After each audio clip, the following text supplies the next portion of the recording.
नमस्कार। कक्षा अष्टमी विषय विज्ञान पाठ है अपना 13 ध्वनि भाग 2।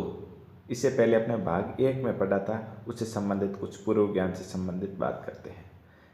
अपने पहले पढ़ा था ध्वनि, यानी ध्वनि क्या होती है, यानी ध्वनि कंपन से कैसे किस प्रकार उत्पन्न होती है, इसके बारे में पढ़ा था। उसके बाद में पढ़ा था मानव में ध्वनि कैसे उत्पन्न होती है, किस प्रकार ध्वनि उत्पन्न होती है, कहाँ से होती है, कंठ से होती है, वाक् तंतु से होती है, वो पढ़ा था।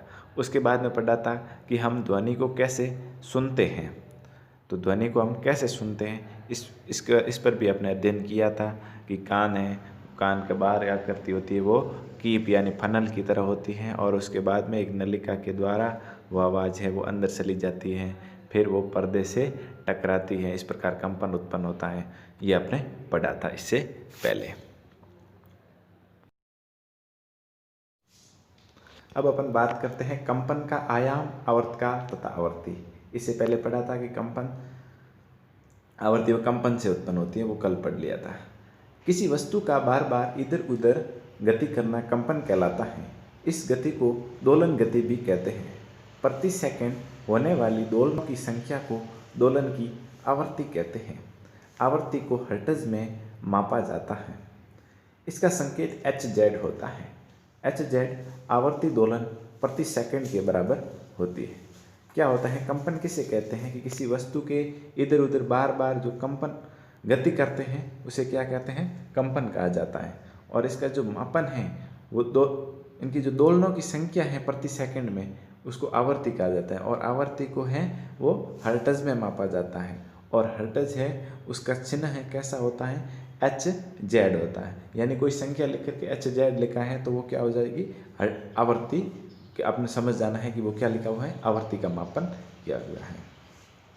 अब इससे बाद अपन बात करते हैं तारत्व एवं प्रबलता। ध्वनि की प्रबलता इसके आयाम पर निर्भर करती है। जब किसी कंपित वस्तु का आयाम अधिक होता है तो इसके द्वारा उत्पन्न ध्वनि प्रबल होती है। जब आयाम छोटा होता है तो उत्पन्न ध्वनि मंद होती है। क्या होता है कि ध्वनि की प्रबलता है वो किस पर निर्भर करती है, आयाम एम्पलीट्यूड पर निर्भर करती है। अब जब वस्तु का आयाम अगर अधिक होगा तो ध्वनि है वो प्रबल होगी। इसी प्रकार अगर आयाम छोटा होगा तो ध्वनि है वो मंद होती है। ये आपको याद रखना है। इसके बाद में अपन पढ़ते हैं कि ध्वनि की प्रबलता उत्पन्न करने वाले कंपनों के आयाम वर्ग के समानुपाती होते हैं। अर्थात यदि ध्वनि का आयाम दुगुना कर दिया जाए तो प्रबलता है वो 4 गुनी बढ़ जाएगी।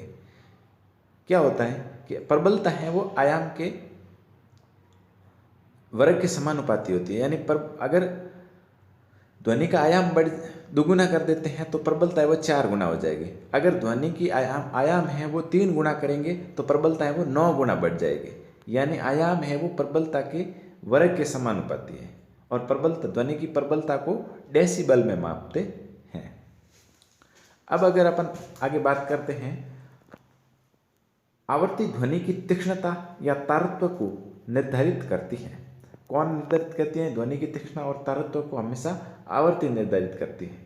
यदि कंपन की आवृत्ति अधिक है तो हम कहते हैं कि ध्वनि तीखी है, और यदि कंपन की आवृत्ति कम है तो हम कहते हैं कि ध्वनि का तारत्व है वो कम है। अब आपने सुना होगा कि ध्वनि की तारत्व आवृत्ति अधिक है तो ध्वनि तीखी है, और आवृत्ति कम है तो ध्वनि की तारत्व भी कम है। उसके बाद पढ़ेंगे ध्वनि लगभग 20 कंपन प्रति सेकंड यानी 20 हर्ट्ज से कम आवृत्ति की ध्वनि मानव सुन नहीं सकता। अर्थात हम कह सकते हैं कि 20 हर्ट्ज से कम आवृत्ति की ध्वनियाँ मानव कान द्वारा संचित नहीं की जा सकती है। ऐसी ध्वनि को अश्रव ध्वनि कहते हैं। लगभग 20,000 कंपन प्रति सेकंड में यानी 20 किलो हर्ट्ज से अधिक की अवधि भी मानव कान नहीं सुन सकता है। सीधी बात अपन समझ सकते हैं कि मानव है वो 20 हर्ट्ज से कम की आवृत्ति की ध्वनि को भी नहीं सुन सकता, और 20,000 हर्ट्ज की ध्वनि भी नहीं सुन सकता, क्योंकि वो ज़्यादा हो जाएगी और ये है वो बहुत कम हो जाएगी। तो 20 हर्ट्ज से कम की ध्वनि को क्या कहते हैं? अश्रव्य ध्वनि कहते हैं, यानी अपन इसको सुन नहीं सकते हैं। अर्थात मानव कानों के लिए श्रव्य की आवृत्ति की परास लगभग 20 से 20,000 हर्ट्ज तक होती है। कितनी होती है? 20 से 20,000 हर्ट्ज तक, यानी 20,000 हर्ट्ज को आप किलो हर्ट्ज, 20 किलो हर्ट्ज भी बोल सकते हैं। अब आगे बात करेंगे शोर एवं संगीत। क्या होता है शोर एवं क्या होता है संगीत? वह ध्वनि जो हमें पसंद नहीं आती, यानी अप्रिय ध्वनियों को शोर कहते हैं। क्या होता है? वह ध्वनि होती है जो अपने पसंद नहीं आती है, उसको शोर कहते हैं। और वह ध्वनि जिन्हें हम सुनना पसंद करते हैं संगीत कहलाते हैं। अपन को सुनना पसंद है वो संगीत, और जो पसंद नहीं है वो शोर है। जो कानों को सुखद लगती हैं सुस्वर ध्वनि कहते हैं। कानों को भी अच्छी लगती है, वो क्या होती है? सुस्वर ध्वनि कहलाती है। हारमोनियम द्वारा उत्पन्न ध्वनि सुस्वर ध्वनि होती है। जो अपन वाद्य यंत्र बजाते हैं इनसे उत्पन्न वाली ध्वनि है वो सुस्वर ध्वनि होती है। अब अपन बात करेंगे ध्वनि प्रदूषण की। वातावरण में अत्यधिक या अवांछित ध्वनियों को ध्वनि प्रदूषण कहते हैं।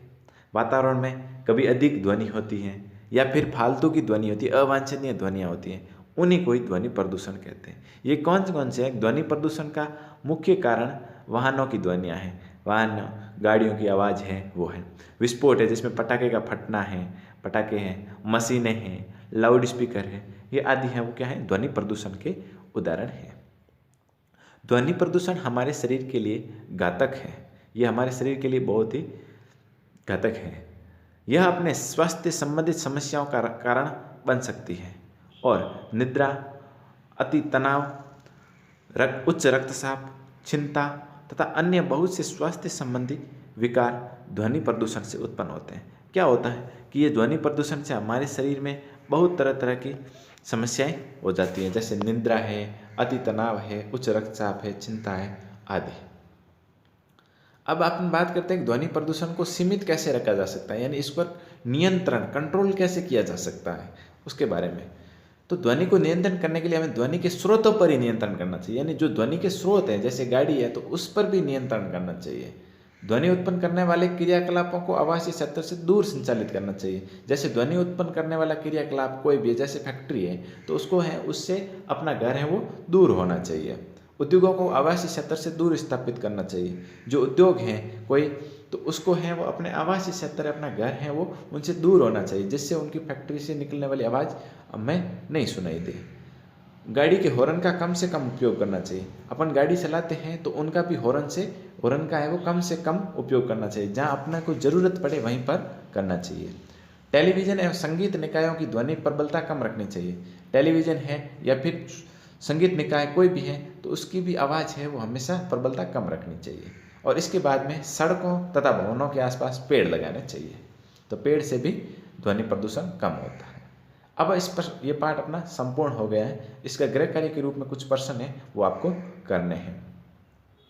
शोर तथा संगीत में अंतर लिखिए। पहला है शोर एवं संगीत में अंतर लिखना है। शोर वो होता है जो अपने पसंद नहीं है और संगीत है वो अपने पसंद है। इस प्रकार ध्वनि प्रदूषण के कारण तथा रोकथाम के उपाय लिखिए, यानी ध्वनि प्रदूषण के कारण यानी किससे होता है और इसको कैसे रोक सकते हैं वो लिखना है। तीसरा है आवर्ती व दोलन को परिभाषित कीजिए। आवर्ती की परिभाषा एवं दोलन की भी परिभाषा आपको लिखनी है। इस प्रकार अपना ये पाठ संख्या 13 ध्वनि पूर्ण होता है।